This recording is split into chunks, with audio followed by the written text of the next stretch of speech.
What's up, guys? So this is the first installment of my YouTube series, which is going to be focused on the rebound.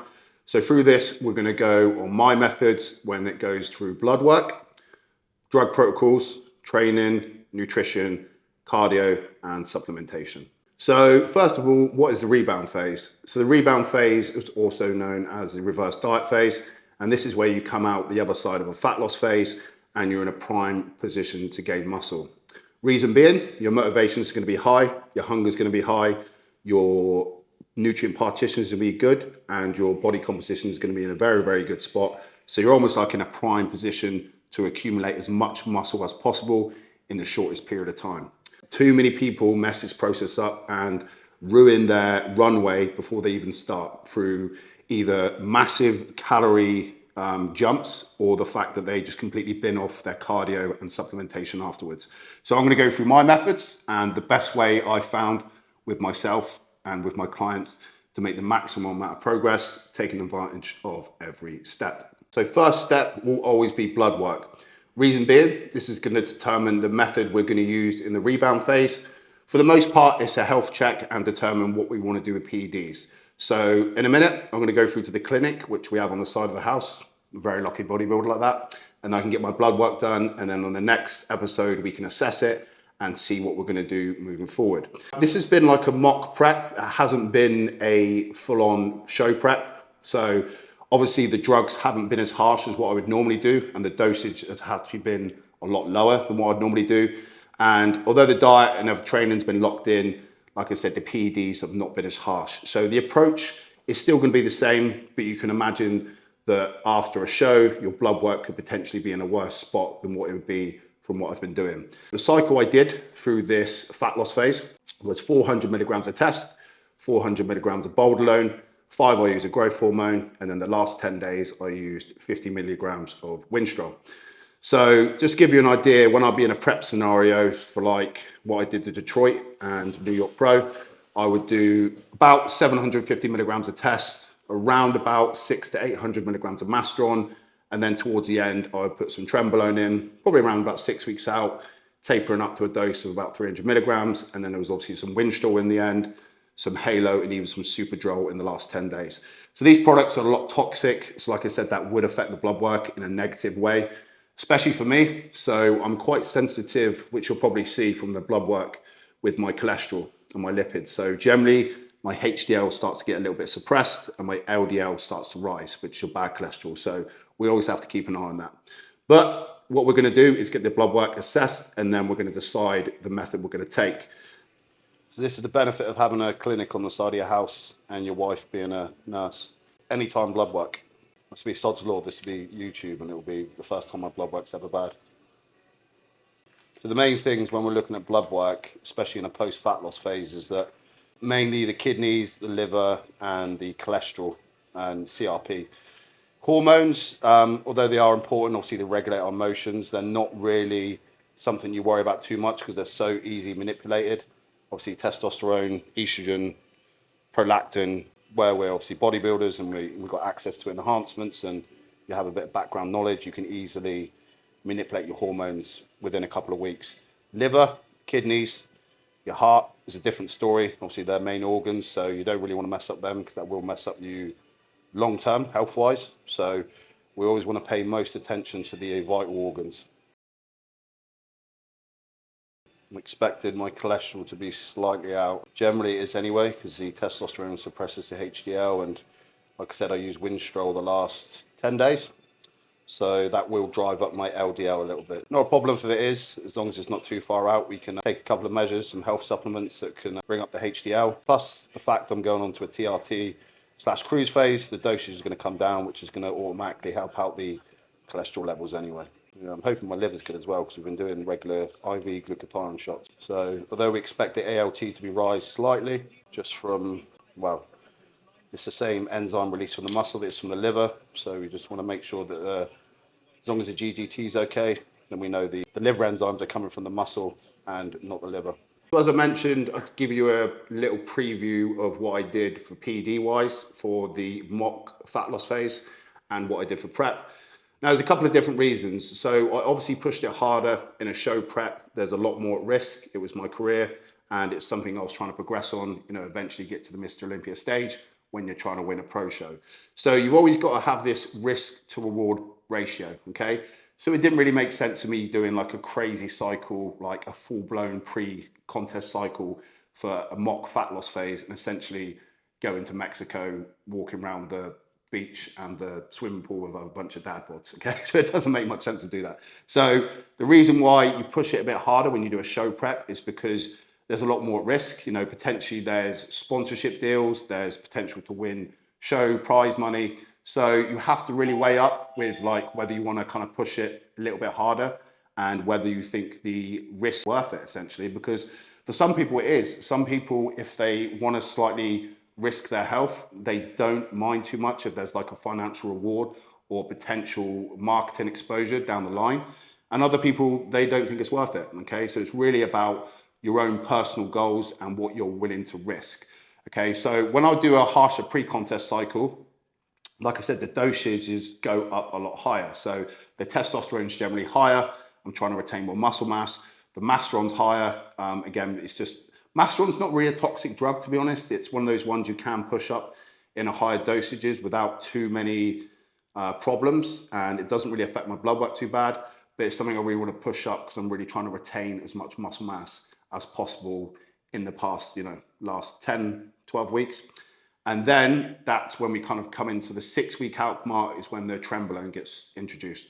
Now, tren is the god of all anabolics, okay? And the problem is with tren is the rewards are very high, but so are the risks and the side effects. So it gives you a crazy look. You look grainy, you look hard, your strength is up in the gym. It has some pretty incredible benefits for body fat as well. It's one of the small amount of anabolics that actually burn body fat, but it comes with some serious risks. And we now know about them a little bit more than we did previously. We know that it can have effect on your sleep. A lot of people experience insomnia. We know it can affect you neurologically, not just from the fact of mood swings and being short-tempered, but generally it can affect you in a way that we're looking at long-term could even potentially cause early onset Alzheimer's, which is what we don't want. There is a bit of an argument at the minute to say that maybe tren doesn't actually cause the early onset Alzheimer's. It's more due to the fact the lack of sleep is causing that. So it's an indirect issue. But again, you have to weigh up the benefits to the risks. Winstrol, I really like Winstrol. There's normally a balance of Winstrol and Anavar. Anavar is less toxic, but the problem is I don't seem to get the same dry and the cosmetic look that I would get from Winstrol. It definitely thins the skin. It definitely has an effect on the skin. I notice more details and separation when I use Winstrol as opposed to Anavar. And then, like I said, last 10 days, we use either a Halo or a Superdrol, which is very, very good when you're like carbon up and you're getting really, really flat. Sometimes food is not enough to push you up, especially for me. I need like a ton of food to fill out. So generally I'll tend to use like a Superdrol or a Halo, which tends to fill me out a little bit more and something that the food can't really do. So it has to come from like a cosmetic effect from the anabolics. Now, so as I touched on that, then also what I did for this mock prep was just 400 milligrams of test, which like I said, is a very low exposure to what I'm used to, and 400 milligrams of EQ. That's probably almost like a mid to moderate cycle for most people in bodybuilding and anabolics. Very mild for me, or at least moderate. And then I just use Winstrol again because I like the effects it has on the skin and the detail in the last 10 days. So that's pretty much wraps up the PEDs. Now, what we're going to do potentially with the rebound phase, I mean, there's two ways of doing it, okay? So people have two methods, but essentially you end up in the same place. So say you finish your fat loss phase with a cycle, you get your blood work done. If your blood work's in a really bad spot, I'd recommend someone go on a TRT on cruise phase because obviously you want to go through the health benefits. At that point, the show's done. You know, you do want to gain muscle, but we know if your body's not operating properly, then you're not going to gain as much muscle, okay? You have to be healthy to gain muscle. The body just works better like that.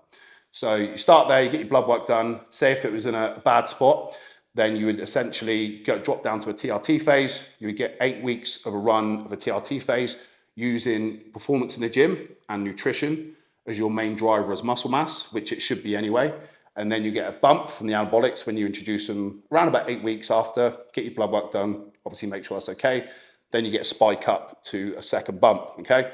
I prefer that way. Some people will do a show, maybe get their blood work done, maybe ignore it a little bit, and they'll continue on with another cycle. What they'll do, they'll pull out the harsher compounds like the Halo, the Tren, probably swap it for maybe Mastron or a Primo and a test base, and they'll continue with the high dosages, but obviously they'll keep climbing up, and then they'll hit about 8 weeks, then they'll go for the health phase and come down. But if you look at it on a graph, essentially you're either going there to there or up to down. So after 16 to 20 weeks, essentially you end up in the same place. My personal opinion is I always like to do a health phase afterwards because I like the clean run. Then I like to get the bump from anabolics and then push up from there. Nutrition. So with nutrition, in my opinion, slow and steady wins a race. There's two methods that people take. Normally, the second one definitely leaves you to crash and burn very quick. So the first one is the approach I've always taken. I've never actually done a dirty rebound because I've always known the importance of it, even since my first show, to know that slowly build up calories over time, keeping the insulin sensitivity low, keeping your body composition in a good spot so you can prolong that gaining phase as long as possible. And it's great for your blood pressure and everything else, because if your weight skyrockets too quick, you're more high risk at more health problems. Okay, so that's the approach I take. The approach that some people take, and normally I feel it's a bit more undisciplined, is that they'll literally just pile in a load of calories first couple of weeks, cheat meals, no cardio, and they blow up and they look great. They look great for about 2 weeks, and then the body fat starts to accumulate, the water retention goes on pretty damn quick, their blood pressure's through the roof, and they're then in a constant tug of war of like, okay, shit, now I'm like fat, I need to start pulling back. And then you're almost like, why would you want to go back into a deficit once you're in the rebound phase? So I don't like that method. I know some people do. I just don't think it's very well thought out or methodical. So with my one, what I like to do is, first of all, go back to a baseline of diet for a couple of days, because it's okay after a fat loss phase to have a day off eating, enjoy some food, spend some time with family. You know, we all got to do that sort of stuff. Then come back for a couple of days, get the water retention off, see where you are at baseline. Normally you'll fall back to your pre-fat loss phase weight. And then I'll slowly start to introduce more carbohydrates. So protein pretty much actually stays the same for the most part. Then the carbohydrates slowly come up and the fats stay in the same spot. As we progress through the rebound phase, I'll actually start to lower the protein a little bit. Because carbohydrates are protein sparing, you don't need a ton of protein when you're building the calories up, okay? Calories build muscle. Yes, protein is a very important macronutrient, but you don't want to have tons and tons of protein in there, slowing down digestion. You know, meats can be very hard to digest. Carbs are generally quite easy. So you kind of want to just taper up in that way. So we'll go into more of that in the series itself. I'm just going to give you just a quick rundown of it. And then fats, like I say, I keep the fats in a position where I'm getting the positive benefits from it, from like cholesterol, hormonal health, and everything else. You know, it's very good for your joints as well. So I'll keep the fats maybe around 40 to 60 grams, maybe a bit heavier on my rest days when I want to make up the calories, keep the carbohydrates lower because I want to keep my insulin sensitivity good. And then I'll kind of play around with it. But the cool thing about this is that you'll see it all unfold as we move through the series, because stuff comes up, problems happen, body responds sometimes how you don't think it will. So you have to kind of really move instinctively with the program towards your goal. Training and cardio. I'll keep this one short and sweet. When I first go back into the gym, I'm going probably about 80% of my loads, maybe a little bit lighter. I've learned the hard way. All my injuries have come from the rebound phase, normally where I'm a little bit dried out from the wind stroll and the AIs. My joints are not as good.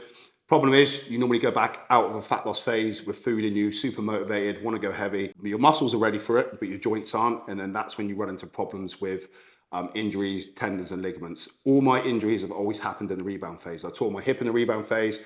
I messed up both my knees in my rebound phase. I messed up my elbow in my rebound phase. So 80% of the load, generally start with a lower volume, because as the food creeps up, you can let the volume creep up with it, so it falls in line with it. And cardio, I just like to keep in 30 minutes consistently. I don't like to dead stop the cardio. I want to keep 30 minutes in every day for the heart health benefits and general for the mental clarity. And I feel like it keeps me locked into a good routine.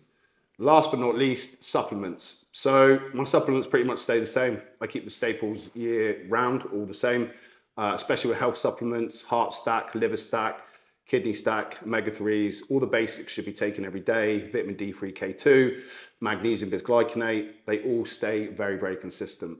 Only thing I will increase the volume of will be the glucox and berberine. I want to the glucose oxidization from the glucox, and obviously the berberine to GDA. So obviously my carbohydrates are going to be going up, so I normally taper up the GDAs with that because I want to keep my blood sugars nice and low. So that's it, guys. That wraps up the first episode. Next episode, we're going to cover my blood work results. You're going to see the good, the bad, and the ugly. I'm not going to hide anything. If they're bad, I'm going to show you. I'm going to show you how you correct them. And if they're good, which touch wood, they hopefully are, we can still see what we can do moving forward and how it, changes or keeps consistent with the plan I have in my head. So what we're going to do next week, we're going to see the implements I've changed with my diet, where my weight has moved to from now. And we're also going to see, different variables I've changed with my training. So stay tuned, guys. You're going to, see step by step on the process about how I adjust everything. We're going to get some training in there as well. You're going to see me build up the loads and the volume throughout the series, along with the nutrition and the PEDs.